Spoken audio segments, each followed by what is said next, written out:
First one is Pressboard siding. Today, most siding that looks like wood is actually concrete. It's Hardy Plank or a similar brand, so it's a fiber board. It has cardboard ground up and glued back together on the inside of it, and then it's kind of wrapped in concrete. If you're a building products expert and you're listening to me and you don't like my explanation, I would love for you to give some additional clarification. But in general, Hardy Plank siding is a concrete siding in that the entire piece of siding is wrapped in concrete. Well, way back when, they just used Pressboard. So they took lots and lots of pieces of little board and ran them through an extruder under high pressure, pressed them together, glued them together, and then put an outside coating, or let's just call it seal, on them.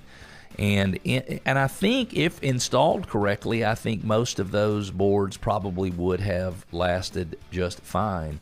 The issue is that in Georgia they would nail the bottoms, so where one board laps over the board below it, they would nail those boards together. You're not supposed to do that. They're supposed to be nailed at the top underneath where the boards are, and then there's supposed to be a little waterproofing tee, if you will, that goes in between the pieces to keep water from getting up to the house. But in Georgia, we just nail those suckers right to the piece of siding below it. And what happened is when they send those nails in there, they drive the heads in many cases either not quite far enough or too far into it, and you created a perfect place for water to get into it. Georgia Pacific, Louisiana Pacific, Masonite siding, all these were part of a class action lawsuit, which means some court decided the product was defective, decided that people who had the product should have some compensation for it.